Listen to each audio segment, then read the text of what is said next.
Hey guys, it's John from Total Brohammer, and it's another day of Chaos Week. Today, our main focus is going to be on Skirmisher Cav. In particular, the Horsemasters here. I have brought 4 of them. So, Horsemasters are fairly fast with 90 speed, 26 and 26 melee attack and defense, 26 weapon strength as well. So, not great in melee, but not better than the cheaper options. They have 90 range though, and they do 37 missile damage, so these guys can actually be really, really good. They are a bit expensive, and I usually like bringing the cheaper version instead. As you can see, we are fighting the Greenskins today, and we're going to go do a little early skirmishing, and we'll see how this turns out here. They are outnumbered, and as long as they're in their range, we should win this pretty heavily, as we have a unit that at the very least costs more. So we're going to do a little bit of exchange with the Greenskins skirmishing here. The rest of my army, I have some Chaos Warhounds along with some Chaos Knights with Lances. I've got 2 Chaos Marauders, another Chaos Warhounds over here. I've actually wanted to bring a Chaos Sorcerer Lord of Death here. So we're also going to be taking a real quick look at this guy and talking about him a little bit. The Chaos Sorcerer Lords of Death, honestly, they can be an okay choice sometimes, but most of the time you're going to want to go with either Kolek or Sarthril. I found they are just far and beyond more cost effective. But dragons, being that they don't have the greatest armor, don't have the most don't do the best against missiles here in general, and just infantry in general. So dragons are a weaker melee fighter in that they take more damage than things like Shagus and whatnot. Anyway, as for the rest of my army, I've also got 2 Marauders with great weapons and 2 Chaos Warriors with great weapons. Over here you can see that we are winning the initial skirmish here. We've done a lot of damage to the Malgros Major Marauders. They've gotten a little bit in return. For the Greenskin player, we've got a wide build here of 3 Black Orcs. We've got 2 Orc Biggins, the Rusty Arrows here. Wurzag in the middle, perfect target for Spirit Leeching. 2 Orc Boys, Orc Boy Biggins, that is, and 2 Night Goblin Squig Hoppers. So a very wide spread out army. In general, I like it. So let's go ahead and kick it into full gear here while we talk about the Skirmisher Cav of the Chaos. Now, my opinion on Skirmisher Cav is you need at least 2 in pretty much every matchup. There's very few matchups where you don't want any Skirmisher Cav. They're just too useful. You can defend yourself from things flying over you, so if an enemy dragon were to fly over your army, you can stop him from doing that, because these guys can do considerable damage. And even the guys that cost $500, if you can just let them sit there and shoot and take shots, it's not going to be good for ooh, we got a nice charge going on here. It's not going to be very good at all for anything that's flying above your army. Also, things like Morse engines are really good to take down here. Now, it looks like my Marauder Horsemasters are actually going to get charged here, though my Hounds are trying to intercept, and I am pulling them away here. But let's get a nice look at that. And it looks like the Chaos Warhounds are effectively able to block the charge for the most part. These guys should get away. Here come in the Chaos Knights with Lances to finish off those what are they called? Squig Hoppers. So, we're taking good care of these guys. I love the Chaos Knights with Lances against the Greenskins here, because Greenskins are just weak to cavalry in general. I'm going to try to get a Breath of Death with my Sorcerer Lord over here. Or actually, I'm actually trying to get a Spirit Leech on Wurzag.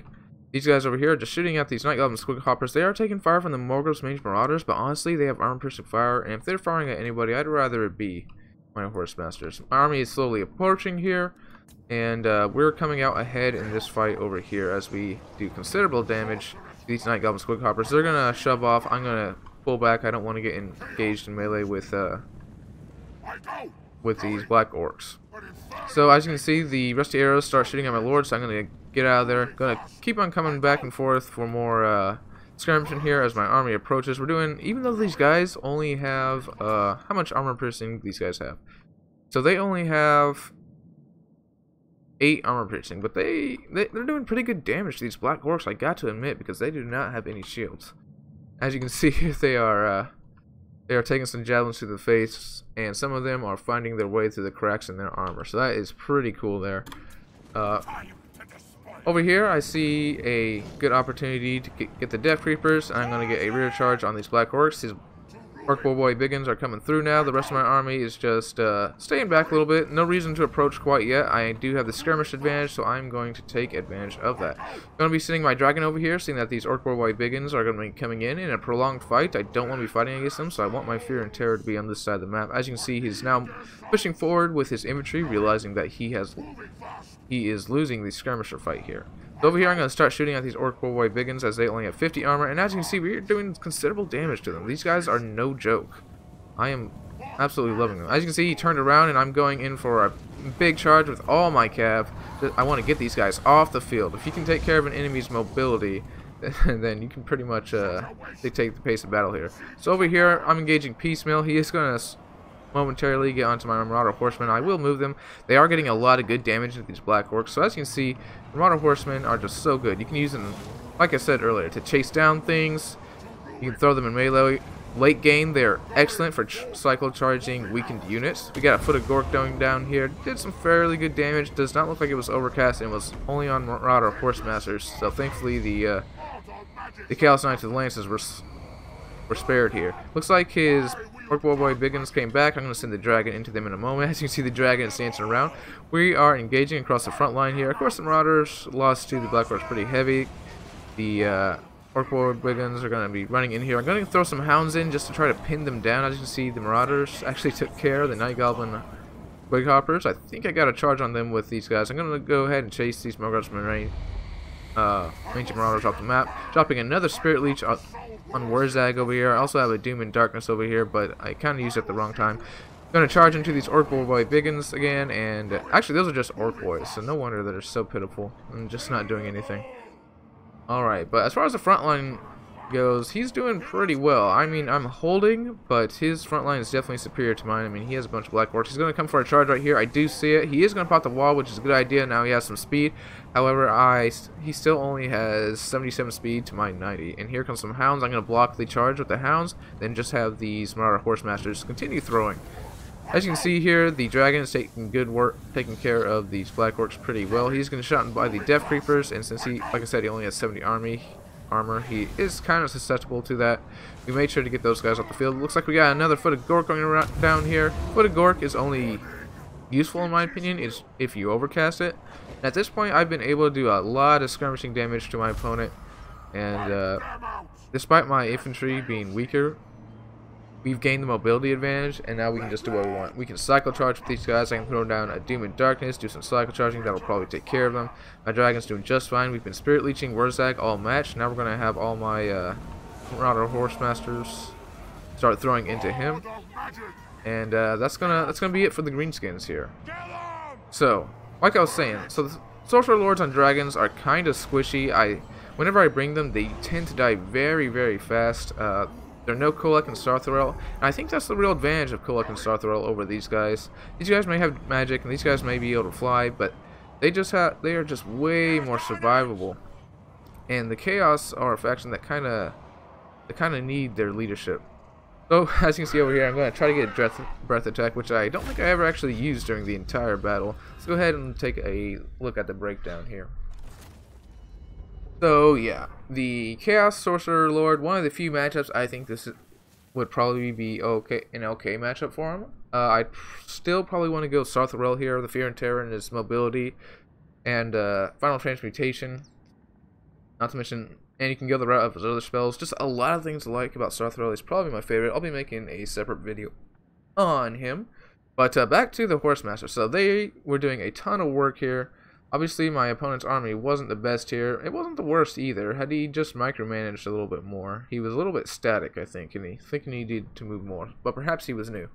But yeah, the Horsemaster's doing really good. I thought this would be a good matchup for them because the Greenskins tend to bring a little bit of skirmish against Chaos, mainly the Death Creepers and Ancient Marauder, but not a lot because of all the silver shields and armor. So Marauder Horsemasters can be a really good idea here. So let's take a quick look at the other two options that we have here for